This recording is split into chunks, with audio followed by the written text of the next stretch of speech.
right, everybody. Hope everybody's having a good day. I actually put probably more work into this early slate than I usually do. So Bobby's not in today. He's dealing with a family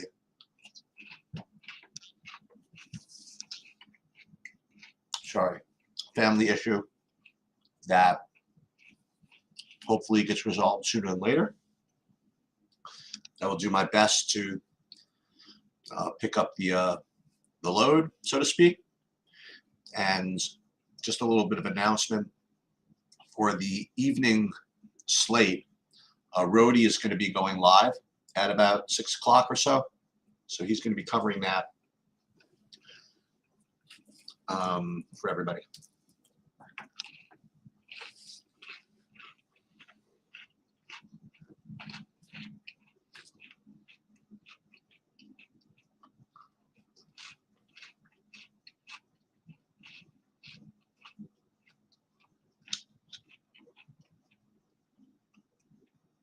I'm going to wait till a few people come so I can finish my food.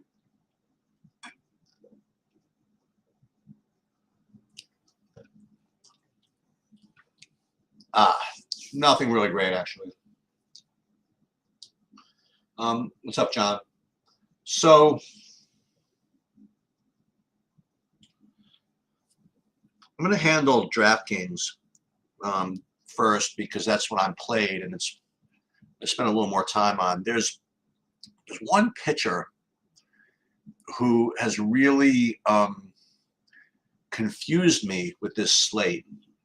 I don't know if you can guess who it is, but some of the ownership projections throughout the industry on this pitcher just seemed extremely low. And then I had to update it several times to get to where I really believe he's going to be. Because this is what happened, and this is the way I play. I really try to do a combination of projections and ownership to come up with my cores and my plays. And you know what? It's like garbage in, garbage out. If your assessment of how guys are going to be owned is off, then your whole approach is off. So, like for example, I'll get right to it. When I first ran everything, I was showing Hernandez from Miami to be like 10% owned or something like that, and that's basically a travesty of justice. You know what I mean? Like, there's just no way that he was going to be 10% owned. And if he was going to be 10% owned, I think I would have had 100% of it. That's just kind of the way it was going to be. And it was just one model that was just kind of holding his ownership down a little bit. This is on DraftKings. So I had to bump it up. I just had to. There's just no way that it was going to exist. I mean, he's at home against the freaking Arizona. And he was cheap, so there's just no way that he's going to only be 10%. So that's the first thing that I really struggled with. I don't know why I put so much time into one pitcher, into one player, but that's what I ended up doing. The other thing I would say is that when you do look at the strikeout props, I mean, Verlander and McGill both. I mean, their strikeout props are a full one strikeout higher than everybody else. So they are going to project, very decently. But I would like to say that that neither of them are locks as far as I'm concerned.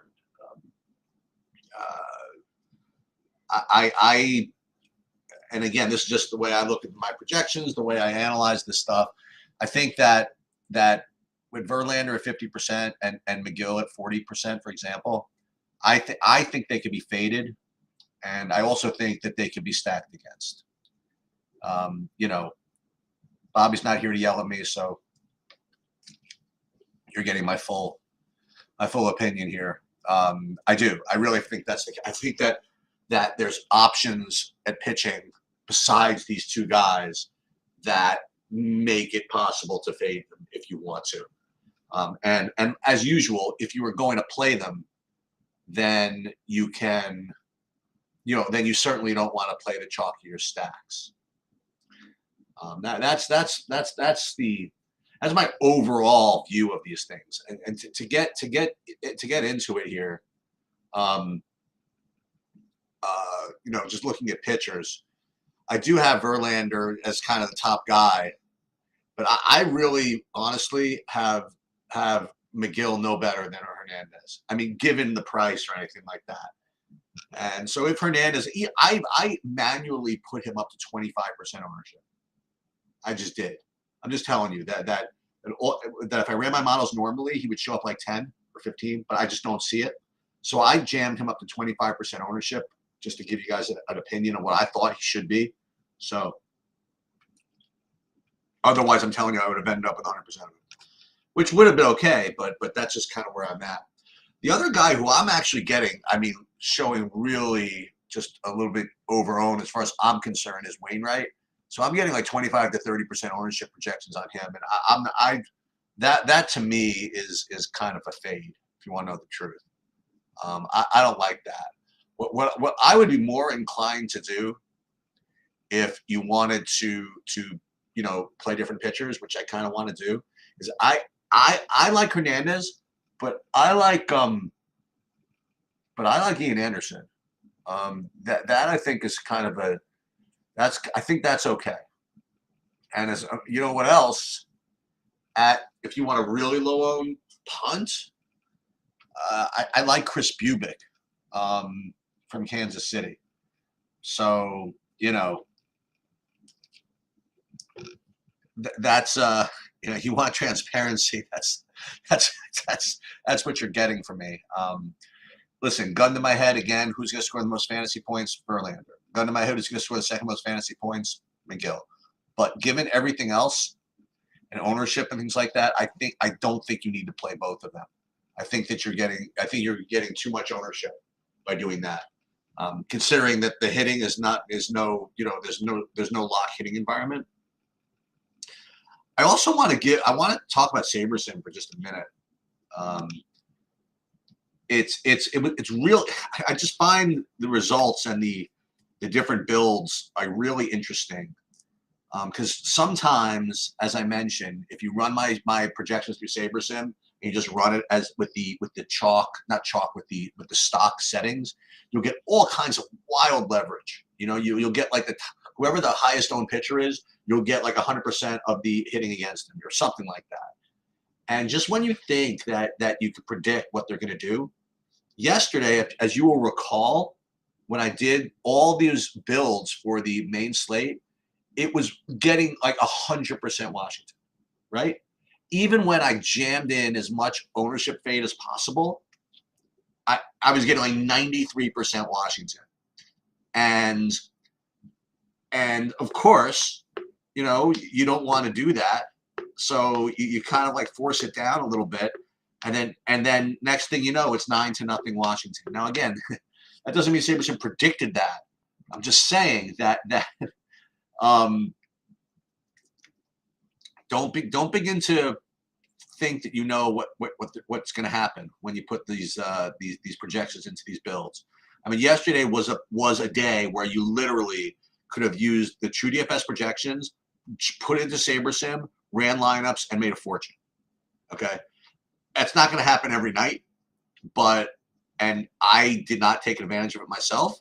I personally manually faded Washington, and I just can tell you that the amount of times that I manually override something like that, my record in doing that is very, very thin.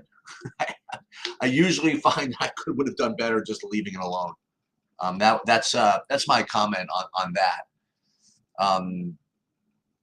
So just to recap, and then we're going to get into the hitting, is Verlander and McGill are the best plays, but I think that neither of them stand out enough where you have to lock them both in. I would use Hernandez, and I would use Ian Anderson as a pivot, and I would use, as gross as it is, I would use Chris Bubick at 5,300. Now, do you need to use Bubick at 5,300? Maybe not. The other pitchers which are just confusing me, okay, and I really have not come to a to a decision on what I want to do with these guys. One of them, it's very intriguing. It's Michael Clevenger revenge week, right? I mean, he's going back to Cleveland and he hasn't pitched in a while. So that's pretty interesting.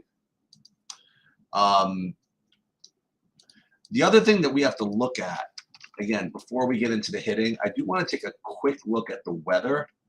Only because I wasn't able to walk to work today because it was drizzling, and I want to see what the current weather projections are for at least this game.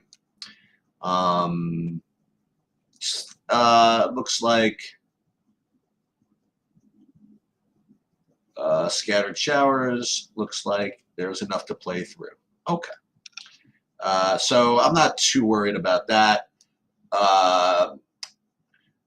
There was another pitching situation that I wanted to look into, but the Clevenger one is the annoying one because I really don't have a handle on what to do with that one. And I don't mean to make it all about the revenge and stuff like that, but it's certainly a compelling storyline to say the least. Okay. So that's the pitching, and again, the only thing I have to come back to is this Clevenger thing. I don't think I'm going to play the other guys, but I'm going to run some builds and see what it's all about. Now, when it comes to stacks, again, I don't mean to be evasive when people say, "What are your favorite stacks?" I hated that. When you would say, when you would ask these things, "Hey, who do you like here?" Well, they say it would depend. Depends on this. Depends on this. Depends on this. Dude, thanks, man. All I want to know is who's going to win. All I want to know is who's the best stack. All I want to know is the best pitcher. And I would tell you if I just didn't know or whatever it is, but the real answer is it does depend on not so much on what's going to happen. Because obviously you don't know what's going to happen, but on what pitchers you're using. Like I will tell you right now who the best overall value on the slate is. As far as I'm concerned, and that would be threefold. That would be Miami, Detroit, or Arizona. Okay, those are, as far as values go, I mean, that's certainly the case. And I will also say that Miami and Detroit also have enough kind of raw upside to make it work. So if you ask me what the best values are, I would say Miami and Detroit. Now, if you ask me who's going to score the most fantasy points, that's not the same answer. That answer to me is Houston. Okay, Houston for me is really is going to be the gun to your head who's going to score the most. But their ownership is going to be really high. So if you're going to play Houston, I would not play them with the, with the, even if you can do it with Verlander and McGill together. At the very least, I would try to do something different. Like, I don't even know if it's enough. Is it enough to play Verlander and one punt? Or do you have to double punt to get different enough to play Houston? I don't know. I honestly don't know. And to be honest with you, Saberson, to kind of help me calculate that a little bit.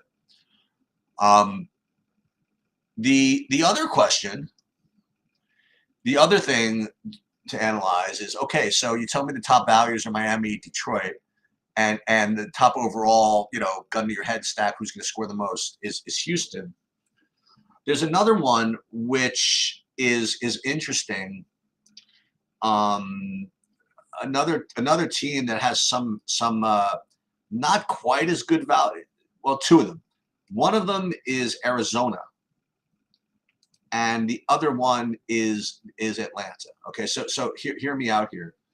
So neither of these are particularly the best values, and neither of them are particularly the best kind of raw points. but they both have some leverage associated with them because Atlanta's going against the chalky pitcher McGill, and Arizona's going to Atlanta's going against the chalky pitcher McGill, and what's his name?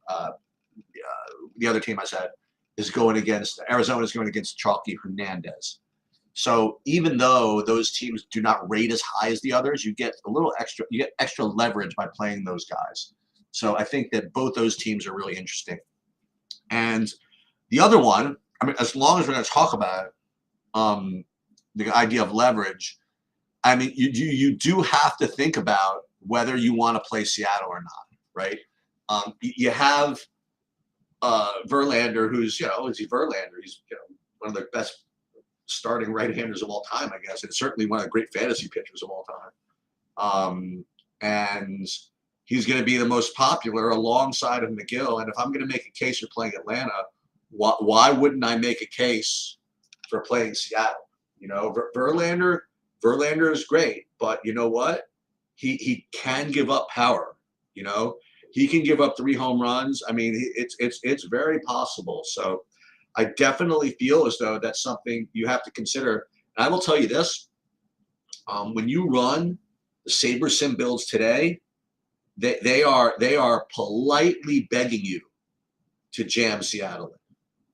I'm just saying, and that's what you're going to get when you have a very high-owned pitcher that has that can give up some power. So if you're playing multiple lineups, I mean, maybe more than 20, I would certainly consider some leverage here. And this is why, again, I spent just a little more time on this slate than I usually do in general, and certainly more than I always spend on the afternoons. The afternoon slates I'm usually really busy, so I can't really deal with it. But this one I really kind of dug into a little bit. The other thing I want to talk about is some one-offs, because there are some extreme cheapos here. So you have Juan Yepes, who's a flat 2K for St. Louis. So when you see him kind of come up, you'll know why. And this is on DraftKings. You're getting. I guess he's the one I wanted to kind of highlight, actually, because he does rate really, really high. Then you have your normal cheapos like Olivares from Kansas City, Cooper from Miami, Detroit. Varsho still looks good at 3,400, but that Yepes guy is somebody worth noting. Richie is coming in with Demaray as being scratched. Okay, that's good info. I don't know if I'm going to have time to just redo all the projections, though, so you'll just have to manually kind of take him out of your stuff. Hold on, let me see if I had him. Yeah, I do have him in a couple hitting 8, so I do have to fix that. Thank you. And that is actually, if I'm not mistaken, that's 110. All right, so it's not that bad. And Heredia is in. Oh, thanks, Joanne. Oh, I'm glad you did well. That's excellent. Yeah, I'm going to do something with the hockey as well. So Heredia is in. You know what I am going to do? I think I am going to redo these. It's going to take a little while, but I think it's worth it. Maybe at say, well, or you could probably just insert Heredia in for whatever Demaray was going to do. I mean, you don't have to get too fancy about it. I don't think they're going to really change the rest of the lineup, right? They're just going to put Heredia in where Demaray was going to start. I presume that's the case.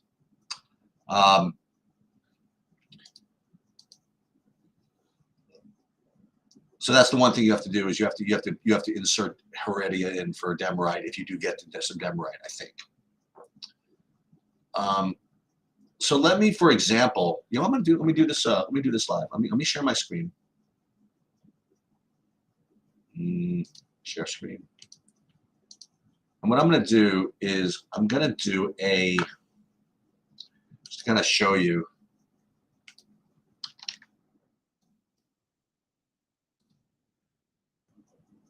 Actually, I'll do. You know, I'll do it from the True DFS site, presuming I'm logged in.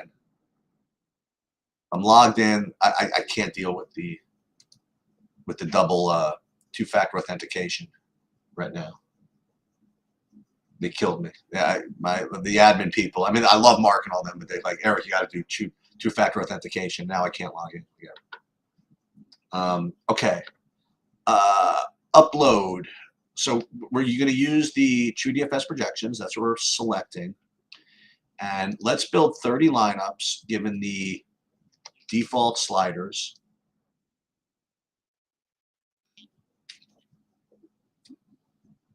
Yeah, Joanne, me too. I had two of them which were in the top 10 in like the lottery.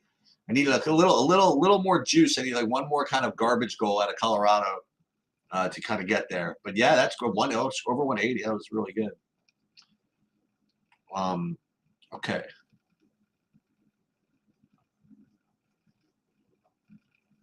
I know they're gonna give me all the Seattle, right? What kind of mood are you in, Saberson? You in the mood? You're gonna let me play the guys I want to play, or you're gonna make me play Seattle? Let's see. Hey, this is America. I don't have to play wherever I don't want to play. So what they're giving me is 95% Verlander.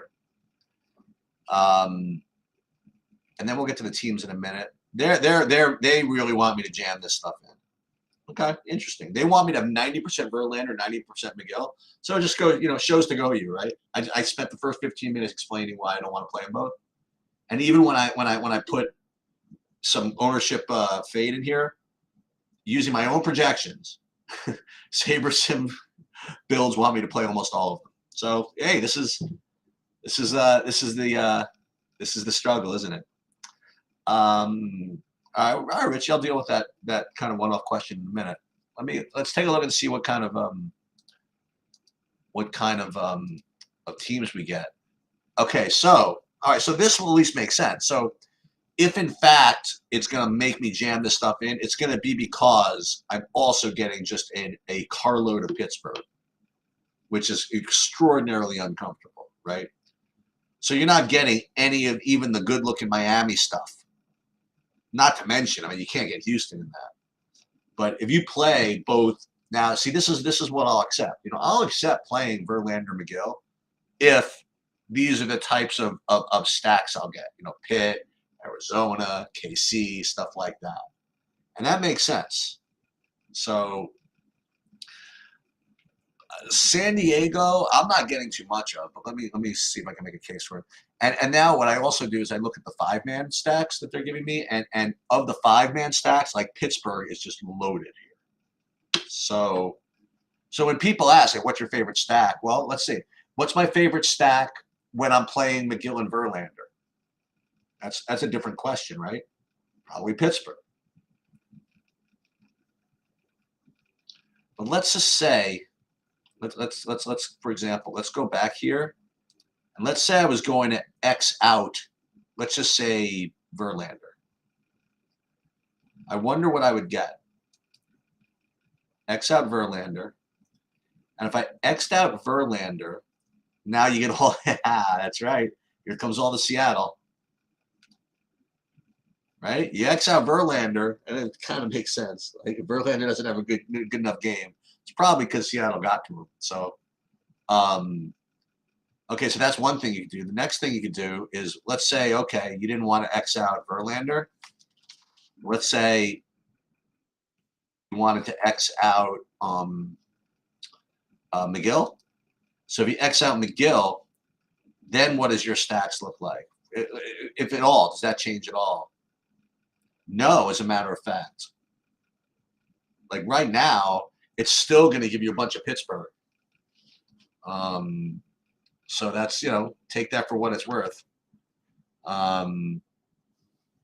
So the idea is that if you're going to play Verlander, then my favorite stack, according to what I'm doing here, is Pittsburgh or St. Louis, right?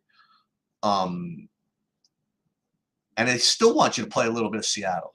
Interesting.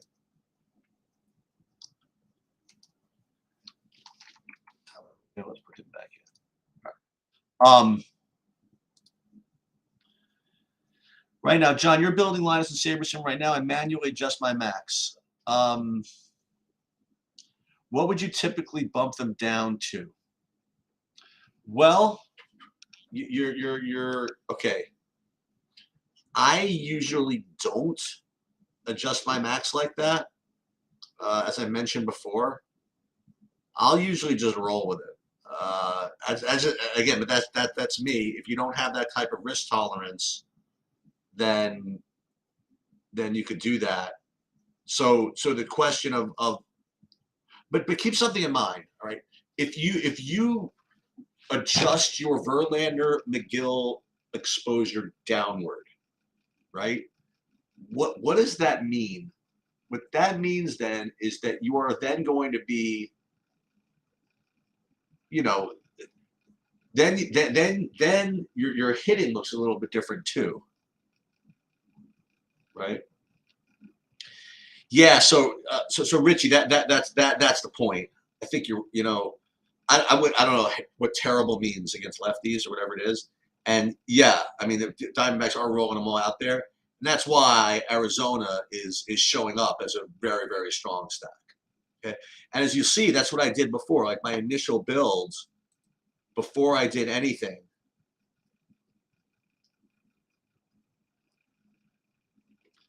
was definitely getting a bunch of Arizona.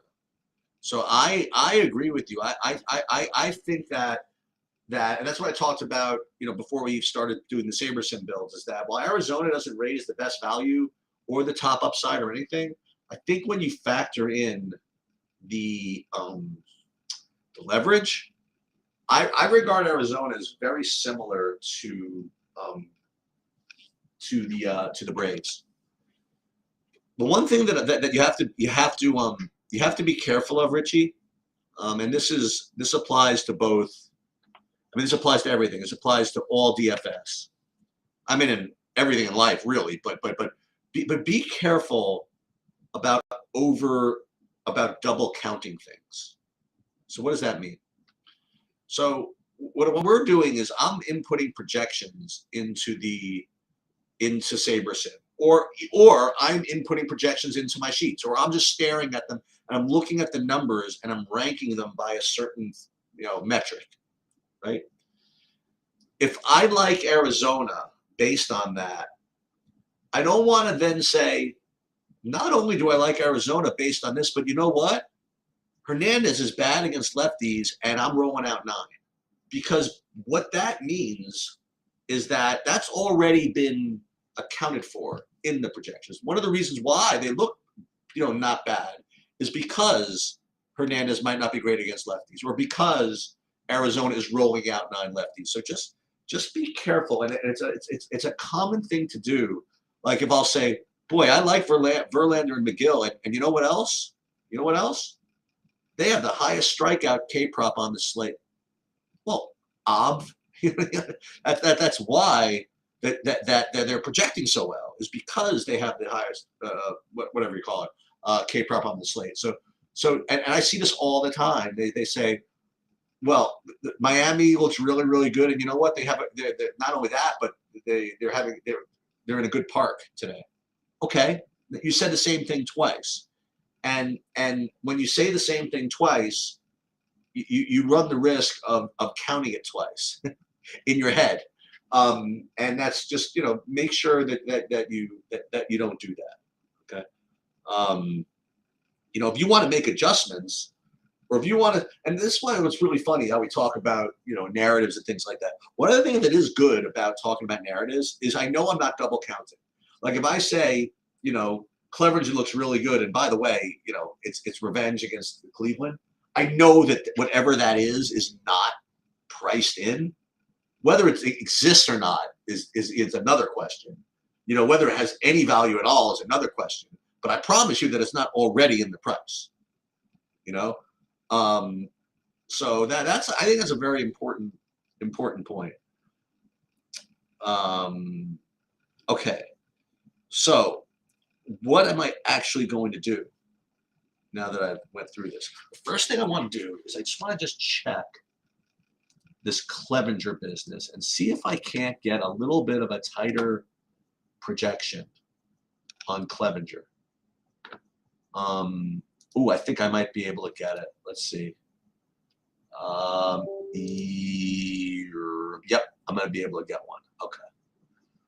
So what I'm going to do is I'm going to redo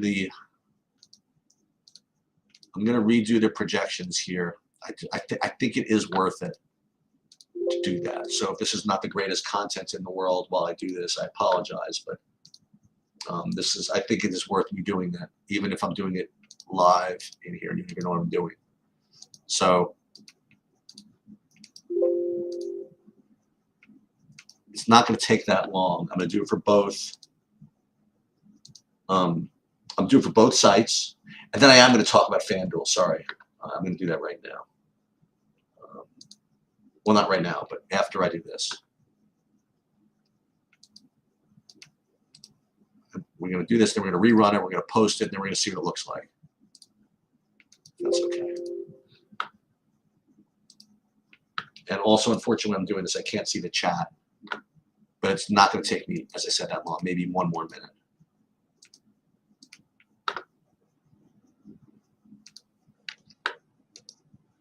Oops. I didn't screw that up.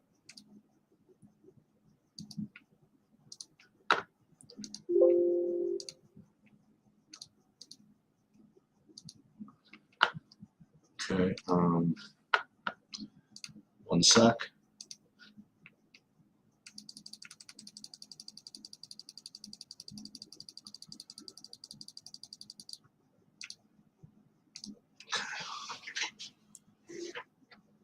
I'm going to fire this up. Then I'm going to do FanDuel. Then I got to save them as the early slate. And that's again, that's something, it's a behind the scenes thing, but it's something I have to talk out to myself. Otherwise I will forget. Otherwise they'll show up as a main slate thing. Before I do that, I just want to eyeball them, make sure that they look somewhat normal before I convert them to the early slate. Let's see if I can see Clevenger real quick before I, yeah, okay. Oh, so the good news is that Clevenger is not popping. As a matter of fact, he's probably a fade. Okay, that makes me feel better. But I'm going to put this up here. Just, ooh, I'm going to have to save. I'm going to have to, hold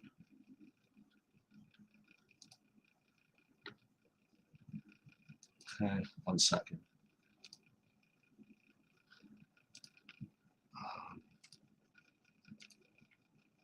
Just a sec. Got plenty of time, right? Oh, it's 12:03 there.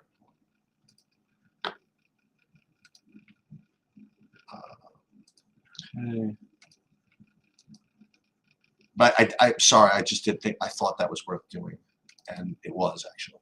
All right, so we're going to save this as early. I'm going to save this as early stacks. Then we're going to take just another look at it after we upload. FanDuel. I don't know what's going on with this Hernandez ownership. I don't know what to tell you.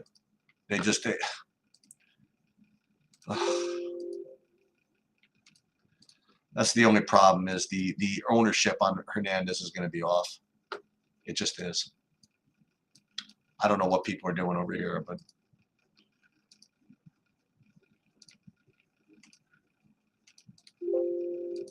okay, let me just upload it. And then we'll see what it looks like. 12:04? Oh, not a problem. And I got time. I don't have anything till 1. Okay. Just upload this.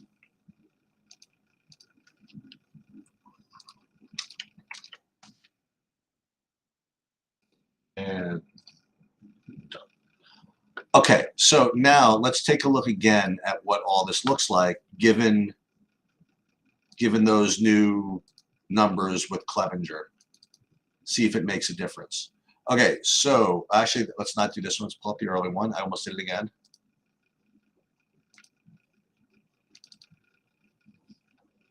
And I'll pull the chat back up so you can see you guys. Okay, so it's still the same. Not really getting the Clevenger, and that makes me feel better. Let me see if changes anything on FanDuel.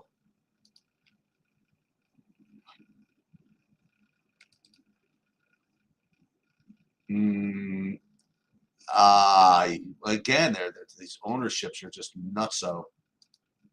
Maybe Clevenger on FanDuel. If it's really going to be 2%, which it won't be. But this Hernandez thing is really annoying because they have him at 6%. There's just no possible way that's the case. I just can't imagine it.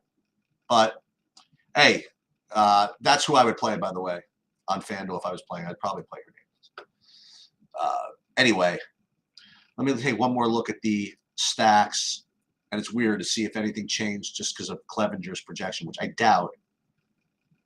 No, not really. Still Miami, Detroit, Arizona looks good as a pivot. Then Houston with the, you know what I mean, with the lower owned pitchers. And what I'm going to do is just for funsies, I am going to rerun a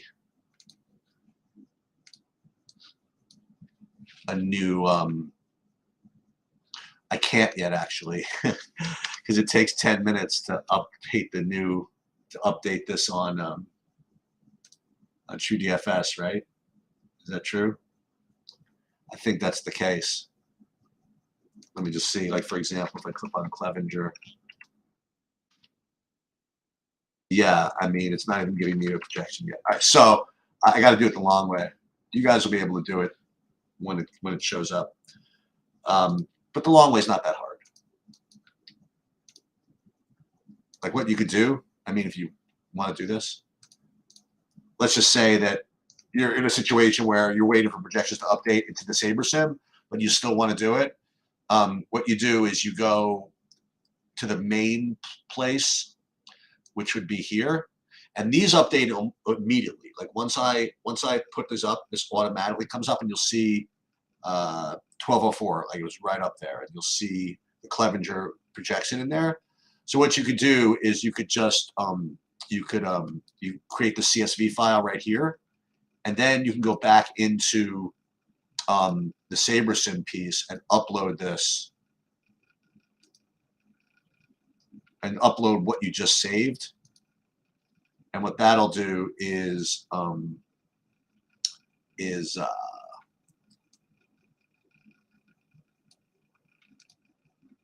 ownership. Make sure we get projections in here. Projections, good.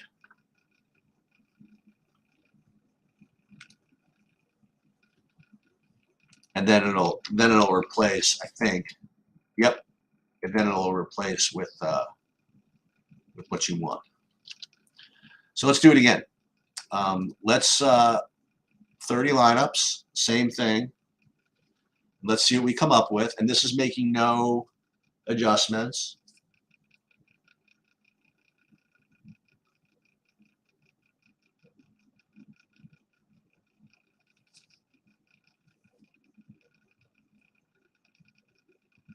Give me a couple of announcements, but as I mentioned earlier, I don't think I'm going to be around for live tonight, so Rhodey's going to take care of that. But I will manage to, I think, update the projections at the very latest, very earliest would be 4. If I could do it later than that, that'd be obviously great. But I will definitely put something in before I leave. So now, what this is having me do is it's interesting. It's not jamming these guys in anymore. Like with the updated projections, I'm actually only getting 60% McGill and only 40% Verlander when it was 95% before, which is very interesting to me. And then I'm getting a decent amount of Ian Anderson, which I like a lot. I'm getting some of this Matt Brash, which is a little, I mean, it's a little annoying, okay? But I know why I'm getting it, right? Why am I getting Matt Brash? Anyone want to guess? Because he's 1% owned against against the best hitting team on the slate, right? So and it's baseball, and if Houston's missing bats, then you're like light years ahead of the field. So I certainly get it. Bubick and getting a little Wainwright. I'm surprised they got any of. And Clevenger, not much. Now, with respect to the stacks, let's see what I'm getting now. See if there's any difference. It really wants me to play basically Seattle all over the place. And I presume that means in the 43%. See, check this out. So 56% stack exposure, and not surprisingly, 43% exposure to Verlander. Right. So it's basically saying I want Verlander, and if I don't have Verlander, I want Seattle. Makes sense. I mean, it really does. Do you have to play Seattle? No. I mean, you can just X them out. It's totally fine. You have no problem with that. X them out. But this is leverage. I mean, this is what it looks like. Like, look, for example, just this one lineup over here on the right. Oh, check that out. What it just says. True DFS projections updated. I didn't even know that existed.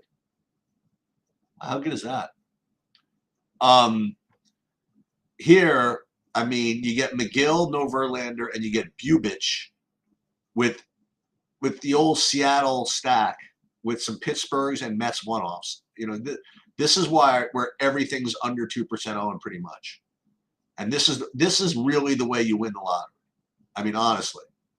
And then in these lineups with like Verlander, that's when you play in Arizona and stuff like that, in Pittsburgh and stuff like that.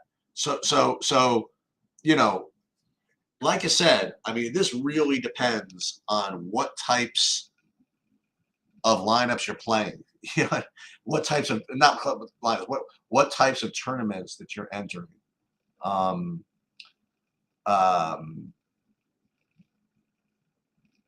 So yeah.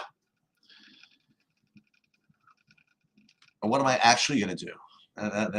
Therein lies an interesting question, right? I just don't know. Am I willing to, do I really want to play 56% Seattle? I might. I really might. But do I want to be kind of a Wimpenstein and just say, okay, I don't want to play 56%. Maybe I'll play 30. Now I wonder if I play 30%, then does that give me now 70? Let's make a Saberson bet here. If I remember, I was getting 46% or 56%, whatever it was, Seattle. And at the time, I was also getting 44% Verlander. If I manually adjust down Seattle to 30%, do you think that when I tab over to players, it's going to have now given me 70% Verlander? I am going to predict yes. That is what I'm going to predict. Let's just see if that's the case. Nope. Yep. Oh, yep. There it is. 70%.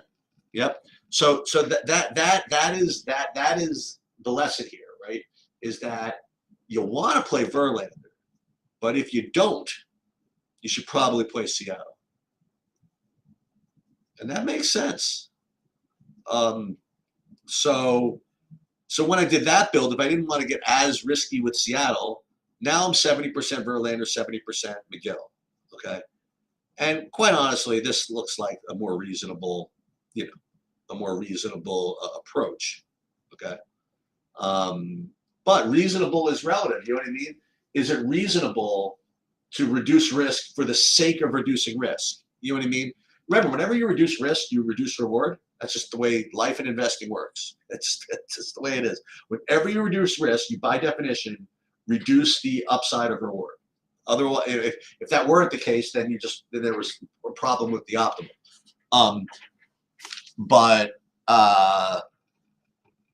And this is where you could use SaberSim and you overlay your risk profile to do it. Like when somebody was saying, "Boy, I don't want to get 100%," that's totally fine. That's totally fine. So let's for now, let's download these. Download them somewhere. I don't know where they are.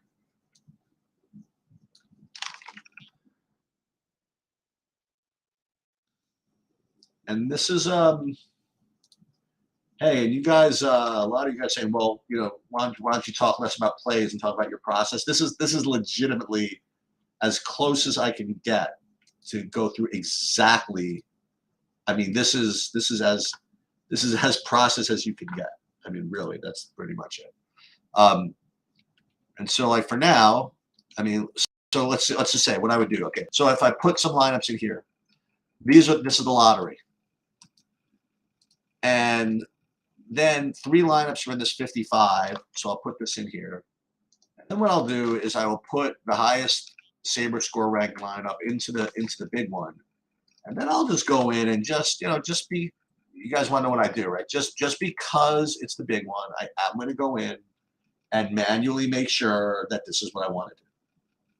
Do I really want if that lineup is the Seattle lineup, right? Do I really want to play that in the 444?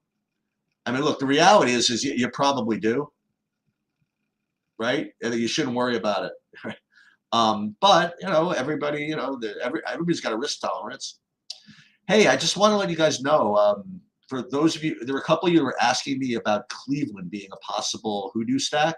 I actually did get to a couple of the Clevelands in here. So yeah, that's that. What other questions are there? Are there any other questions? I'm not going to be playing FanDuel, so I'm not going to comment any more on that. Actually, let me just take a quick gander and see what at least the stats would look like over there. So again, Detroit for value, Miami for value. Houston kind of a standout, right? So it's pretty much it's very similar. It's very similar. So BBF, this is what's going to happen. So as you may or may not, Bobby's out for a couple of days at least, I think, and I'm going to be doing a video at very shortly this afternoon, actually, with Kenny, and that's going to be going up. And that's going to be going up on the site forthwith. So you will definitely get that before dinner time, if not before lunchtime, depending on where you are. So yes, I'll do a golf video. I'm also going to do a hockey video today. We're going to keep up the momentum there. We're going to do the exact same process as far as me doing that hockey video because that seemed to have worked out nicely. And I'm going to put projections up for the NBA and for the main slate. I'm going to wait until the early slate locks, and maybe even a little later than that before I put up the main slate, just so as to not confuse anybody. And it's possible we don't get an update on projections after I put them up. You know what I mean? It's possible that the latest update you'll get is 4 p.m., which is certainly not ideal, but I encourage you to show up for the live stream where Rhodey's going to be taking care of it, and he's not going to have my projections up. He'll certainly have the Saberson ones to look at. He'll have his own to look up as well, and that's going to be the best we're going to be able to do with that. And then leading into the weekends, more MMA, NASCAR, F1, soccer, LOL coming soon again. So it's going to be tough, but I'm going to try to get to all of it, and that'll do it. So I'm gonna go because I have some stuff I have to do before the golf video. And one last thing for those of you who didn't catch on to this, big day tomorrow. I'm doing a video for the Kentucky Derby, and obviously it's not going to be just the Kentucky Derby. It's going to be the whole card, and it's going to be the Friday card before it. And I'm going to be doing it with Michael Baychak, who he's in our Discord, and he's actually a pretty well-known horse handicapper from New Orleans. He writes for the Times-Picayune, and it should be fun because I guarantee we have 2 different approaches on how to pick stuff, and I can already tell you right now that if the Kentucky Derby itself, I'm going to like at least 3 horses over 30 to 1. It's a wild race where I would say 6 to 7 horses can all win, and 3 of them are going to be 30 to 1, and 3 of them are going to be favorites. And you know how it goes. You'll end up with 2 favorites coming in 1, 2, but maybe not. And that'll do it. So good luck everybody today. Watch for the hockey video. That'll probably become after, maybe before the golf video. I'm not sure. We'll see.